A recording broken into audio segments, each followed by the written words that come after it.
Hello beautiful souls, welcome back to my channel.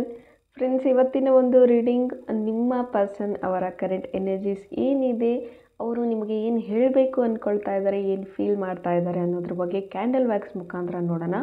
So guys, ಇದೊಂದು just a general reading ಆಗಿರುತ್ತೆ. ನಿಮ್ಮ ಜೊತೆ ರೆಸ್ನೇಟ್ ಆದರೆ ಮಾತ್ರ ತಗೊಳ್ಳಿ.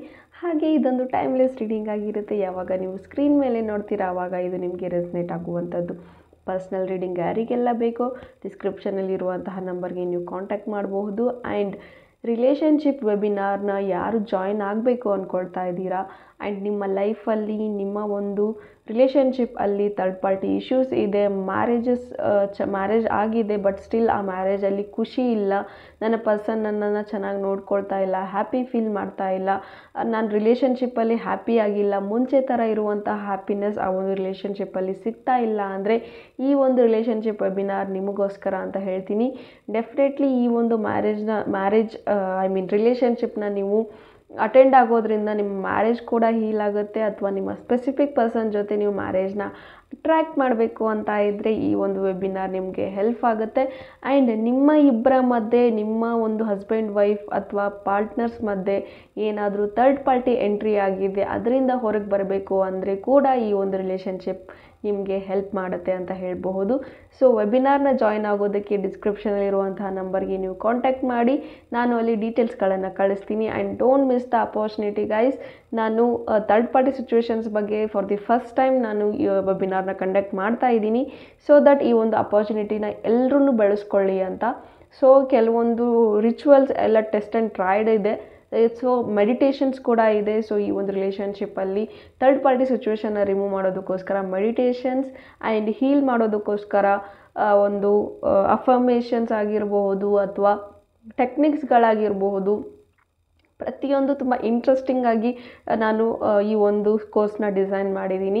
ಸೊ ಎಲ್ರಿಗೂ ಬೆನಿಫಿಟ್ ಆಗಲಿ ಅಂತ ಇಂಟ್ರೆಸ್ಟೆಡ್ ಇದ್ದವರು ಖಂಡಿತ ಡಿಸ್ಕ್ರಿಪ್ಷನಲ್ಲಿರುವಂತಹ ನಂಬರ್ಗೆ ನೀವು ಕಾಂಟ್ಯಾಕ್ಟ್ ಮಾಡ್ತೀರಾ ಅಂತ ಭಾವಿಸ್ತೀನಿ. Okay, let start the video. So guys, ಈ ಒಂದು ವಿಡಿಯೋ ಯಾರೆಲ್ಲ ನೋ ಕಾಂಟ್ಯಾಕ್ಟಲ್ಲಿದ್ದೀರಾ, ಸಪ್ರೇಷನ್ನಲ್ಲಿದ್ದೀರಾ, ನಿಮಗೋಸ್ಕರ ಈ ಒಂದು ರೀಡಿಂಗ್ ಆಗಿರುತ್ತೆ. ನಿಮ್ಮ ಪರ್ಸನ್ ಅವರ ಕರೆಂಟ್ ಎನರ್ಜೀಸ್ ಏನಿದೆ, ವಾಟ್ ಎಕ್ಸಾಕ್ಟ್ಲಿ ಅವರು ಫೀಲ್ ಮಾಡ್ತಾ ಇದ್ದಾರೆ ನಿಮಗೋಸ್ಕರ ಅನ್ನೋದನ್ನು ನೋಡೋಣ. Okay, let start.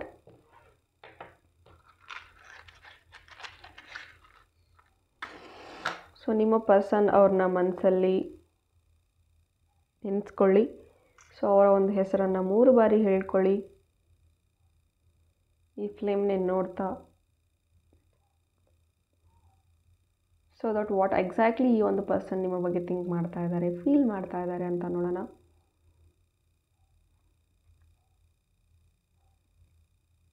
ಓಕೆ,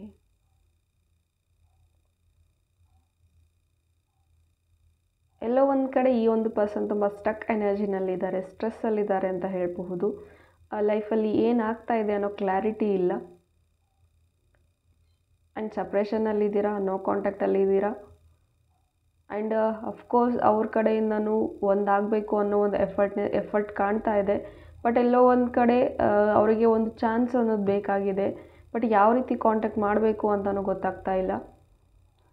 ಒಂದು ಕ್ವಶನ್ ಮಾರ್ಕ್ ಥರ ಉಳಿದಿದೆ ಅಂತ ಹೇಳಬಹುದು ಈ ಒಂದು ರಿಲೇಷನ್ಶಿಪ್ ಇವರ ಒಂದು ತಲೆಯಲ್ಲಿ. ಆ್ಯಂಡ್ ತುಂಬಾ 1 ವರ್ಷದಿಂದ ಸಪ್ರೇಷನಲ್ಲಿದ್ದೀರಾ, 2 ವರ್ಷದಿಂದ ಸಪ್ರೇಷನಲ್ಲಿದ್ದೀರಾ ಕೆಲವರು. ಆ್ಯಂಡ್ ಎಲ್ ಲೆಟರ್ ಪ್ರೆಸೆನ್ಸ್ ಇದ್ದೀರಾ, ಎನ್ ಲೆಟರ್ ಪ್ರೆಸೆನ್ಸ್ ಇದ್ದೀರಾ, ಎಮ್ ಲೆಟರ್ ಪ್ರೆಸೆನ್ಸ್ ಇದ್ದೀರಾ. ಆ್ಯಂಡ್ ರೀಕನ್ಸಿಲೇಷನ್ಗೋಸ್ಕರ ಈ ಒಂದು ಪರ್ಸನ್ ವೇಟ್ ಮಾಡ್ತಾ ಇದ್ದಾರೆ, ರೀಕನ್ಸಿಲ್ ಆಗಬೇಕು ಅಂತ ಯೋಚಿಸ್ತಾ ಇದ್ದಾರೆ. ಬಟ್ ಎಲ್ಲೋ ಒಂದು ಕಡೆ ಕೆಲವೊಂದು ವಿಚಾರಗಳು ನಿಮ್ಮವರೆಗೂ ಇವ್ರನ್ನ ಕಾಂಟ್ಯಾಕ್ಟ್ ಮಾಡೋದಕ್ಕೆ, ತಲುಪೋದಕ್ಕೆ ಬಿಡ್ತಾ ಇಲ್ಲ. ಎಷ್ಟು ಅವ್ರ ಹತ್ರ ಬರ್ತಾರೆ ಅಷ್ಟು ನೀವು ದೂರ ಆಗ್ತಾ ಇದ್ದೀರಾ ಅಂತ ಹೇಳ್ಬಹುದು. ಬಿಕಾಸ್ ಪರಿಸ್ಥಿತಿಗಳು ಆ ರೀತಿ ಇದೆ ಅಂತ ಹೇಳಬಹುದು. ಎಲ್ಲೋ ಒಂದು ಕಡೆ ಅಗೇನ್ ಥರ್ಡ್ ಪಾರ್ಟಿ ಸಿಚುವೇಶನ್ಸ್ ಎದ್ದು ಕಾಣ್ತಾ ಇದೆ ಇಲ್ಲಿ. ಸೊ ನಿಮ್ಮ ಹತ್ರಕ್ಕೆ ಬರೋದಕ್ಕೋಸ್ಕರ ಈ ಒಂದು ಥರ್ಡ್ ಪಾರ್ಟಿ ಏನಿದೆ ಅದು ಬಿಡ್ತಾ ಇಲ್ಲ ಅಂತ ಹೇಳಬಹುದು. ಆ್ಯಂಡ್ ಮುಂಚೆ ಈ ಒಂದು ರಿಲೇಷನ್ಶಿಪ್ ತುಂಬ ಚೆನ್ನಾಗಿತ್ತು, ಬಟ್ ಈಗ ತುಂಬ ಟಾಕ್ಸಿಕ್ ಆಗಿ ಕನ್ವರ್ಟ್ ಆಗ್ತಾ ಇದೆ ಅಂತ ಹೇಳ್ಬೋದು. ಎಲ್ಲೋ ಒಂದು ಕಡೆ ಚೆನ್ನಾಗಿರೋ ಪರ್ಸನ್ ತುಂಬಾ ವೈಲೆಂಟ್ ಆಗ್ತಾ ಇದ್ದಾರೆ ಅಂತ ಹೇಳ್ಬೋದು. ಸಮ್ಟೈಮ್ಸ್ ಈ ಪರ್ಸನ್ ತುಂಬಾ ರೂಡಾಗಿ ಬಿಹೇವ್ ಮಾಡಿದ್ದಾರೆ ನಿಮ್ಮ ಜೊತೆಗೆ ಅಂತ ಹೇಳ್ಬಹುದು. ಆ್ಯಂಡ್ ತುಂಬಾ ಕೇರ್ ಮಾಡುತ್ತಿರುವಂತಹ ವ್ಯಕ್ತಿ ತುಂಬ ರೂಡ್ ಆಗಿದ್ದಾರೆ, ವೈಲೆಂಟ್ ಆಗಿದ್ದಾರೆ. ಆ್ಯಂಡ್ ತುಂಬಾ ಫ್ರಸ್ಟ್ರೇಷನ್ ಏನೇ ಇದ್ರೂ ನಿಮ್ಮ ಮೇಲೆ ಹಾಕ್ತಾ ಇದ್ದಾರೆ ಅಂತ ಹೇಳಬಹುದು. ಈ ರೀತಿಯ ಒಂದು ಸನ್ನಿವೇಶಗಳು ಈ ಒಂದು ರಿಲೇಷನ್ಶಿಪ್ಪಲ್ಲಿ ಬರ್ತಾ ಇದೆ ಅಂತ ಹೇಳಬಹುದು. ನೋ ವೈ ಈ ಪರ್ಸನ್ ಈ ರೀತಿ ಫೀಲ್ ಮಾಡ್ತಾ ಇದ್ದಾರೆ ಅಂತ. ಬಟ್ ಸಮ್ಟೈಮ್ಸ್ ತುಂಬ ಪ್ರೆಷರೈಸ್ ಆದರೂ ಕೂಡ ಆ ಥರ ಮಾಡ್ತಾರೆ. ಸೊ ಎಲ್ಲೋ ಒಂದು ಕಡೆ ಥರ್ಡ್ ಪಾರ್ಟಿ ಸಿಚುವೇಷನಿಂದ ಇವ್ರು ತುಂಬ ಪ್ರೆಷರೈಸ್ ಆಗಿದ್ದಾರೆ ಅಂತ ಹೇಳಬಹುದು. ಜಸ್ಟ್ ಬಿಕಾಸ್ ನಿಮ್ಮ ಜೊತೆ ಯಾವುದೋ ಒಂದು ಕಾರಣಕ್ಕೆ ಮಿಸ್ಅಂಡರ್ಸ್ಟ್ಯಾಂಡಿಂಗ್ ಆಗಿತ್ತು. ಆ ಒಂದು ಟೈಮಲ್ಲಿ ಈ ಒಂದು ಪರ್ಸನ್ನ ಎಂಟ್ರಿ ಆಗಿದೆ. ಜಸ್ಟ್ ಅವರು ಪೇನಲ್ಲಿದ್ದಾಗ ಇವರು ಸಾಥ್ ಕೊಟ್ಟಿದ್ದಾರೆ ಅನ್ನೋ ಒಂದು ಮಾತ್ರಕ್ಕೆ ಅವರೇ ಎಲ್ಲ ಅಂತ ಇವರು ನಂಬ್ಕೊಂಡು ಹೋಗಿದ್ದಾರೆ ನಿಮ್ಮ ಪರ್ಸನ್. ಬಟ್ ಈಗೀಗ ಅವ್ರಿಗೆ ರಿಯಲೈಸ್ ಆಗ್ತಾ ಇದೆ ದಟ್ ನೋ, ನನ್ನ ಪರ್ಸನ್ನೇ ಎಷ್ಟೋ ಬೆಟರ್ ಆಗಿದ್ದರು. ಈ ಪರ್ಸನ್ ತುಂಬ ಕಷ್ಟ ಕೊಡ್ತಾರೆ ನನಗೆ, ನಾನು ಯಾಕಾದರೂ ಈ ಡಿಸಿಷನ್ನ ತೊಗೊಂಡೆ, ನನ್ನ ಪರ್ಸನ್ಗೆ ನಾನು ಯಾಕೆ ನೋವು ಮಾಡಿದೆ ಅಂತ ಪಾಸ್ಟ್ ರಿಗ್ರೆಷನ್ಸಲ್ಲೂ ಕೂಡ ಅವರಿದ್ದಾರೆ ಅಂತ ಹೇಳ್ಬೋದು. ಪಾಸ್ಟಲ್ಲಿ ಆಗಿರುವಂತಹ ಒಂದು ಕಹಿ ಘಟನೆಗಳೇನಿದೆ, ನಿಮ್ಮನ್ನು ಬಿಟ್ಟು ಹೋಗಿರುವಂತಹ ನೆನಪುಗಳೇನಿದೆ, ಜಸ್ಟ್ ಬಿಕಾಸ್ ಒಂದು ಸಿಲ್ಲಿ ರೀಸನ್ಸ್ಗೆ ಇಲ್ಲಿ ಜಗಳಗಳಾಗಿದ್ದು, ಜಸ್ಟ್ ಒಂದು ಸಮಥಿಂಗ್ ಯಾವುದೋ ಒಂದು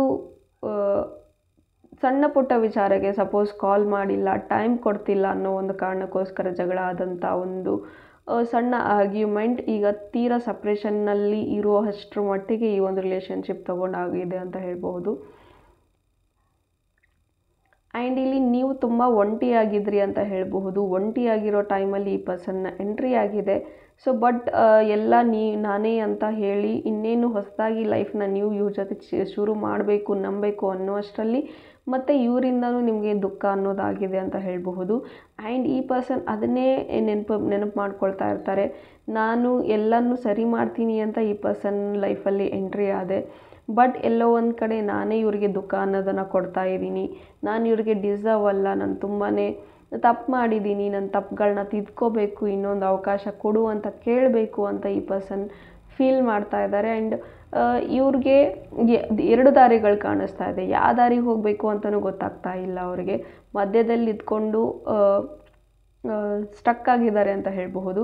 2 ದಾರಿ ಅಂದರೆ 2 ದೋಣಿ, ಸದ್ಯಕ್ಕೆ 2 ದೋಣಿ ಮೇಲೆ ಕಾಲಿಡೋ ಥರ. ಈ ಕಡೆ ನೀವು ಬೇಕು, ಈ ಒಂದು ಕಡೆ ಈ ಥರ್ಡ್ ಪಾರ್ಟಿನೂ ಬೇಕು ಅಂದರೆ ಆಗೋದಿಲ್ಲ. ಬಟ್ ಈ ಥರ್ಡ್ ಪಾರ್ಟಿಯಿಂದ ಹೊರಗೆ ಬರೋದಕ್ಕೂ ಅವ್ರಿಗೆ ಆಗ್ತಾ ಇಲ್ಲ. ಸೊ ಎಷ್ಟೊಂದು ಸತಿ ಹೇಳಿ ಅರ್ಥ ಮಾಡಿಸಿದ್ದು ಆಯಿತು, ನೀವು ಹೋಗಿ ಕಾಂಟ್ಯಾಕ್ಟ್ ಮಾಡಿದ್ದು ಆಯಿತು. ಬಟ್ ಸ್ಟಿಲ್ ಈ ಪರ್ಸನ್ ಮತ್ತೆ ನಿಮ್ಮನ್ನು ಕಾಂಟ್ಯಾಕ್ಟ್ ಮಾಡಲಿಲ್ಲ ಅಂತ ಹೇಳಬಹುದು. ಬಟ್ ಎಲ್ಲೋ ಒಂದು ಕಡೆ ತುಂಬ ಲಾಯಲ್ ಆಗಿದ್ದರು ಈ ಪರ್ಸನ್ ಅಂತ ಹೇಳ್ಬೋದು. ಫ್ರೆಂಡ್ಲಿ ನೇಚರ್ ಅಂತ ಇರಬಹುದು ಈ ಒಂದು ಪರ್ಸನ್ ನಿಮ್ಮ ಜೊತೆಗೆ. ಆ್ಯಂಡ್ ತುಂಬ ಕೇರ್ ಮಾಡ್ತಾಯಿದ್ರು, ತುಂಬ ಲವ್ ಮಾಡ್ತಾಯಿದ್ರು ಈ person. But all of a sudden everything has changed ಅಂತ ಹೇಳ್ತೀನಿ. ಆಲ್ಮೋಸ್ಟ್ ಎಲ್ಲವೂ ಚೇಂಜ್ ಆಗೋಯಿತು ಈ ಒಂದು ರಿಲೇಷನ್ಶಿಪ್ಪಲ್ಲಿ ಅಂತ ಹೇಳ್ಬೋದು. ತುಂಬ ಪ್ರೀತಿ ಇತ್ತು ಆ್ಯಂಡ್ ಮೋಸ್ಟ್ ಪ್ರೊಬಬ್ಲಿ ತುಂಬ ರೊಮ್ಯಾನ್ಸ್ ಅನ್ನೋದು ಈ ಒಂದು ರಿಲೇಷನ್ಶಿಪ್ಪಲ್ಲಿ ನಿಮ್ಮ ಇಬ್ಬರ ಮಧ್ಯೆ ನಡೀತಾ ಇತ್ತು ಅಂತ ಹೇಳ್ಬೋದು. ಆ ಒಂದು ರೊಮ್ಯಾಂಟಿಕ್ ಕ್ಷಣಗಳು ಏನಿದೆ ಅದನ್ನು ಕೂಡ ಈಗ ನೆನಪು ಮಾಡ್ಕೊಳ್ತಾನೆ ಇರ್ತಾರೆ. ಎಲ್ಲೋ ಒಂದು ಕಡೆ ಈ ಒಂದು ಪರ್ಸನ್ಗೆ ಫೀಲ್ ಆಗ್ತಾ ಇದೆ, ಈಗ ನನಗೆ ಉಳಿದಿರೋದು ಬರೀ ನೆನಪುಗಳು ಮಾತ್ರ, ನನ್ನ ಪರ್ಸನ್ ಇನ್ನು ನನ್ನ ಜೊತೆಗೆ ಬರೋದಿಲ್ಲ. ಸಪೋಸ್ ನಾನು ಏನಾದರೂ ಕಾಂಟ್ಯಾಕ್ಟ್ ಮಾಡಿದ್ರೆ ನನ್ನ ಮೇಲೆ ಎಲ್ಲಿ ಇವ್ರಿಗೆ ಅಸಹ್ಯ ಉಟ್ಕೊಳ್ಳುತ್ತೋ, ಎಲ್ಲಿ ಬೇಜಾರಾಗಿರುತ್ತೋ, ಕ್ಷಮಿಸ್ತಾರಾ ಇಲ್ವಾ, ನಾನು ಇನ್ನೊಂದು ಚಾನ್ಸ್ನ ಡಿಸರ್ವ್ ಇದೀನಾ ಇಲ್ವಾ, ಒಂದು ಅಸಂಪ್ಷನ್ ಅನ್ನೋದು ಈ ಒಂದು ಪರ್ಸನ್ ತುಂಬಾ ಮಾಡ್ತಾ ಇದ್ದಾರೆ. ಜಸ್ಟ್ ಬಿಕಾಸ್ ಅದನ್ನು ಆ್ಯಕ್ಷನ್ಸ್ನ ತೊಗೊಳ್ಳೋಕ್ಕೆ ರೆಡಿ ಇಲ್ಲ. ನೋಡಿ, ನಿಮ್ಮ ಹತ್ರ ಬರಬೇಕು, ಕ್ಷಮೆ ಕೇಳಬೇಕು, ಮತ್ತೆ ಬರಬೇಕು, ಮತ್ತೆ ರೀಯುನೈಟ್ ಆಗಬೇಕು ಅಂತ ಒಂದು ಕಡೆ ಅಂದ್ಕೊಳ್ತಾ ಇದ್ರೂ ಕೂಡ ಆ್ಯಕ್ಷನ್ಸ್ ತೊಗೊಳೋದಕ್ಕೆ ರೆಡಿ ಇಲ್ಲ. ಬಿಕಾಸ್ ಒಂದೇ ಥಾಟ್ ಮೇಲೆ, ಒಂದೇ ನೆಗೆಟಿವ್ ಥಾಟ್ ಮೇಲೇ ಪದೇ ಅದ್ರ ಮೇಲೇ ಅಸಂಪ್ಷನ್ ಅನ್ನೋದು, ಓವರ್ ಥಿಂಕಿಂಗ್ ಅನ್ನೋದು ಮಾಡಿ ಯಾವುದೇ ಆ್ಯಕ್ಷನ್ಸ್ಗಳನ್ನ ತೊಗೊಳ್ತಾ ಇಲ್ಲ ಅಂತ ಹೇಳಬಹುದು. ಆ್ಯಂಡ್ ಏನಾಗುತ್ತೆ ಅಂದರೆ, ಈಗ ಫಾರ್ ಎಕ್ಸಾಂಪಲ್ ಯಾವುದಾದ್ರೂ ಗಾಯ ಆಗಿರುತ್ತೆ, ಆ ಗಾಯದ ಮೇಲೆ ಪದೇ ಪೆಟ್ಟು ತಿಂದಾಗ ಅಥವಾ ಆ ಗಾಯದ ಮೇಲೆ ಮತ್ತೆ ಅದನ್ನು ಗಾಯನ ಕದಡಿದಾಗ ಏನಾಗುತ್ತೆ, ಆ ಗಾಯ ವಾಸಿ ಆಗೋದಿಲ್ಲ ಅಲ್ವಾ.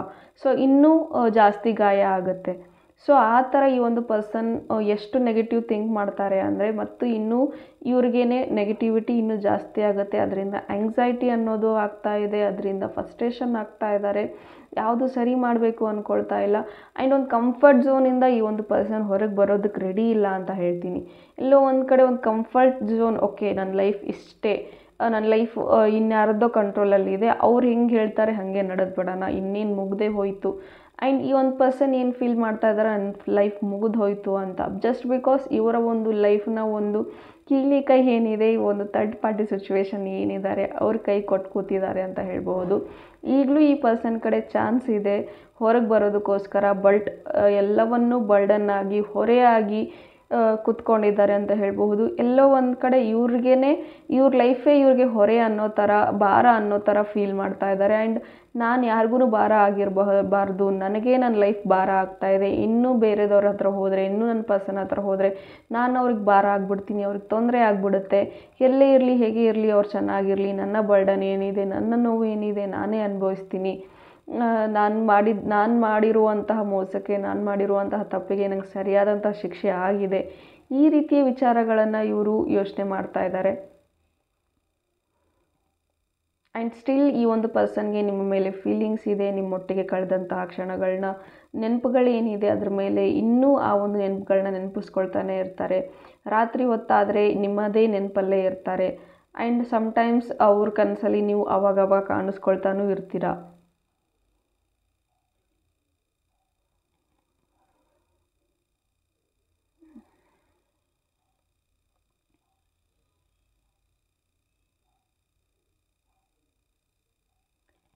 ಆ್ಯಂಡ್ ಈ ಪರ್ಸನ್ ಎಲ್ಲರ ಮಧ್ಯೆ ಇದ್ರೂ ಒಂಟಿ ಥರ ಫೀಲ್ ಮಾಡ್ತಾರೆ, ಲೋನ್ಲಿ ಫೀಲ್ ಮಾಡ್ತಾರೆ.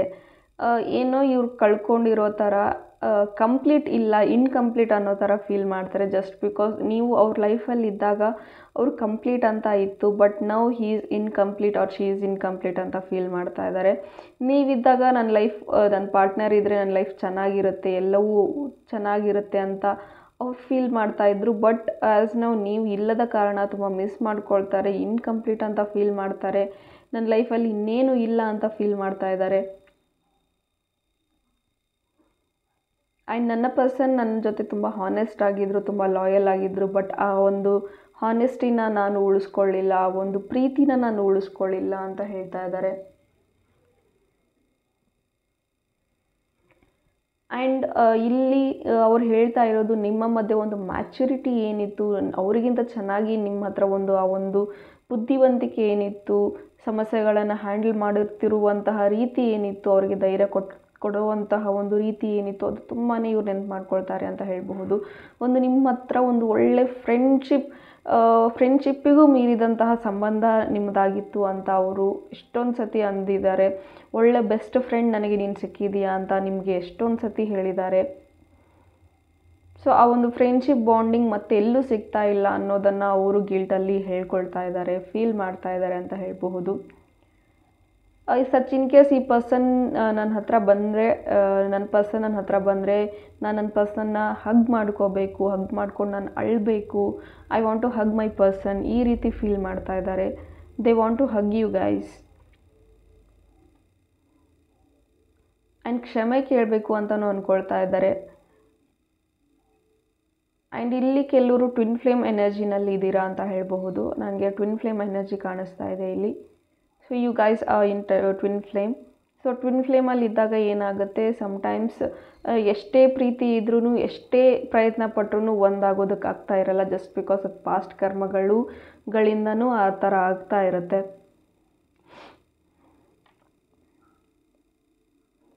ಆ್ಯಂಡ್ ಲೆಸನ್ಸ್ ಏನಿದೆ, ಒಂದು ಪಾಠಗಳೇನಿದೆ ಅದೆಲ್ಲವೂ ಕಲ್ತಿದ್ದಾರೆ. ಬ್ಲೈಂಡಾಗಿ ಯಾರನ್ನೂ ನಂಬಾರ್ದು ಅಂತಲೂ ಕಲ್ತಿದ್ದಾರೆ. ಆ್ಯಂಡ್ ಇವರು ಈಗ ಹೇಗಾಗಿದ್ದಾರೆ ಅಂದರೆ, ಮುಂಚೆ ತುಂಬ ಅಗ್ರೆಸಿವ್ ಇದ್ದರು ಈ ಪರ್ಸನ್. ಬಟ್ ನಾವು ಈ ಪರ್ಸನ್ ಯಾರು ಏನೇ ಹೇಳಿದ್ರು, ಏನೇ ಮಾಡಿದ್ರು, ಅವ್ರ ಮೇಲೆ ಎಷ್ಟೇ ಡಾಮಿನೇಟ್ ಯಾರೇ ಮಾಡಿದ್ರು ಸುಮ್ಮನೆ ಇರ್ತಾರೆ. ನನ್ನ ಲೈಫೇ ನನ್ನ ಪರ್ಸನ್ ಇಲ್ಲ, ಇನ್ನು ಯಾರು ಏನಂದರು, ಯಾರು ಏನು ಮಾಡಿದ್ರು, ಇನ್ನೇನು ನಾನು ಫೈಟ್ ಮಾಡಲಿ, ಯಾರಿಗೋಸ್ಕರ ಫೈಟ್ ಮಾಡಲಿ, ನನ್ನ ಲೈಫ್ ಇಷ್ಟೇ ಅನ್ನೋ ಒಂದು ರೀತಿನಲ್ಲಿ ಈ ಒಂದು ಪರ್ಸನ್ ಇದ್ದಾರೆ ಅಂತ ಹೇಳಬಹುದು.